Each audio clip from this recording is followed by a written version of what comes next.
Hello, everybody. Let's wrap up UNESCO. Let's wrap up this section on Rhinoceros. It's been 3 weeks that we've been looking at UNESCO. Radically different from a lot of what we've looked at before, and radically different from himself, too, right? With Beckett, you've got, Waiting for Godot, you've got Endgame, this sort of depressing and very hard to find the humor in anything, and then we went into sort of the real strange play that was the Bald Soprano, right? The was very unusual, full of nonsense, full of issues with language and understanding, and people trying to hear each other, right, and people talking over each other. And then we get to Rhinoceros, which is again very, very different, right? And I think at this point in time, I hope you can kind of appreciate that what we're looking at when we look at the theater of the absurd is exactly what Aslan sort of talks about, which is that it is different from itself. It is a category of plays that we can see are distinct from a lot of the other things we've looked at. Certainly, Rhinoceros is more like a traditional play, if we want to call it traditional, right, than a lot of other plays, in that we see a plot, we see a beginning, a middle, an end. We see, right, the challenge of existence in this particular play, and the decisions that need to be made, and also the fanciful nature of it, right? Certainly, this is a play that, if you tried to portray this on a stage, would present you with some difficulty. How do you figure out how to transform somebody into a rhinoceros on a stage as, as the play is progressing? There are lots of different ways that people have done this, and I think it's fascinating, right? When we see Jean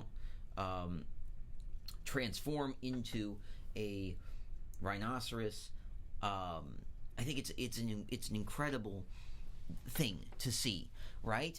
And I think that's where we sort of start today. We've gone, sort of through the first 2 acts, right? If you will, looking at the the initial action of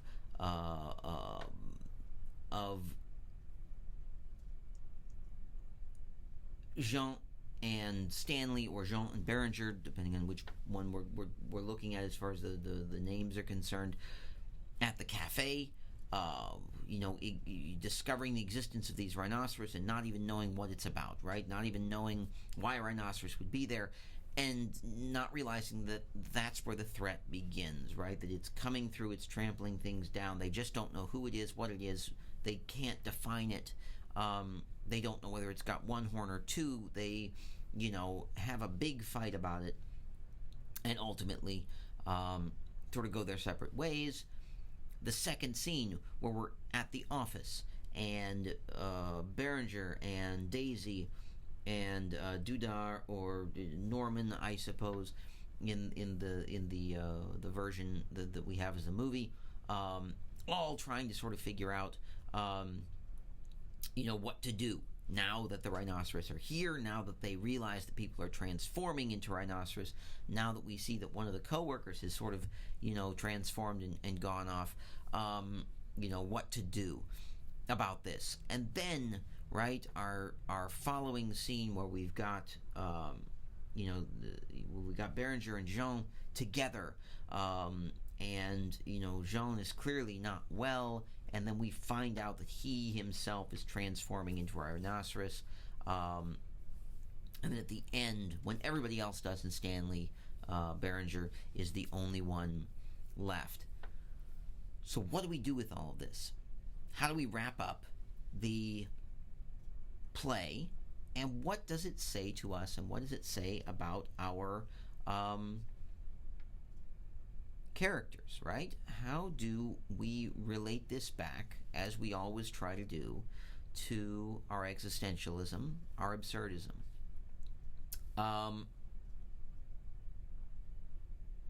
Yeah, I'm going to go ahead and do that now, because changing the videos over might be a little bit much at this point in time. So let's first of all talk about how this overall as a play relates back to existentialism, absurdism. Well, again, right? Existentialism, I think we can see fairly clearly that there are decisions to be made. That at the beginning of the play, what we see is a clear distinction between Jean and between Stanley Berenger. And that Jean is sure of who he is. He knows who he is. He knows what his responsibilities are. He knows how to be responsible. And he knows how his actions influence others, right? I think we see that he believes himself to be a very responsible, a very reasonable person because he has a system. He knows what he's doing. He knows what he drinks. He knows what he eats. He knows how he orders his life. He feels very much like both, right? A portrait of somebody who's responsible, who's made decisions, who's doing things for himself, and who also, if we look into even Kierkegaard's stages, is in the ethical stage, right? He's doing things for himself. He's trying to help other people. He does sort of lord it over other people, right? He's kind of insufferable when it comes to saying how superior he is to everybody. And Berenger, on the other hand, Stanley, on the other hand, right, is incapable of seeing who he is, what he's doing. He is in the aesthetic stage of life, right? He's in the aesthetic stage of life where he is just out partying, and he is at that point. He's at that inflection point of saying, this is making me sick. It's making me unhappy. I'm not sure of who I am. I don't know how to be myself.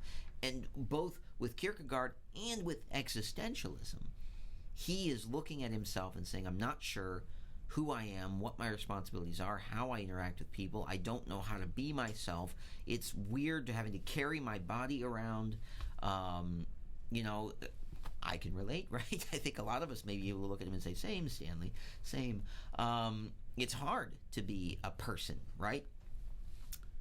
And I think that for me, looking at this, it's also worth noting that Jean thinks he's got it all together. He believes that he's made all these decisions for himself. But I think that when we go into the second part of this play, what we may realize is that he has been doing these things and behaving the way he's been behaving without giving any real thought to it. It's become simply a way of living that has nothing behind it, right? He's stopped making the choices. He's just doing the actions now. Now it's not that he's decided he wants to be, a sober and a, responsible individual. He's just been doing it for so long that as soon as something interrupts it, it all crumbles to pieces, right? I think that's where we are in this second act. And where Berenger is, he hit that point, that inflection point of I'm not sure who I am, not sure what I want to be, I'm not sure how to be who I am. And so he's actively considering it, right? This is where I think the absurd comes in. Jean has that moment of looking around and saying, we don't know why people are transforming, we don't know what they're doing.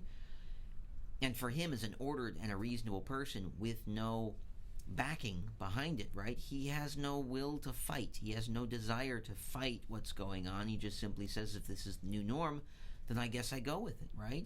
It's what seems to be most reasonable. It's what seems to be what everybody else is kind of doing. It's what everybody else feels like is right. I guess this is the thing I'm going to do, right? He has no give.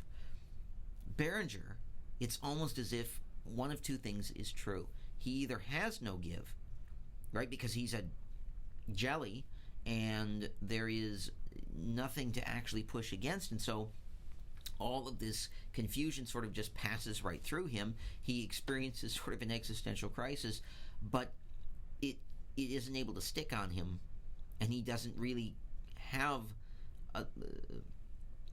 as big of a crisis because there's nothing for the crisis to stick to because he's kind of dumb and he's not really able to think or process it. Either that's true, or he is at that point in his life when he really needs to decide, and this sort of galvanizes him. And suddenly he finds himself saying, this doesn't feel right. I can't do this, I need to do something else, right? And so I think we can look at either or. And I think that's what we're going to talk about, right, as we continue to move forward, as we look at his conversation with Jean when he goes up to Jean's apartment, and when he gets back to his apartment and is sort of hiding out as everybody else is transforming, as Dudard/Norman comes over, as Daisy comes over. We're going to talk about that in the next video.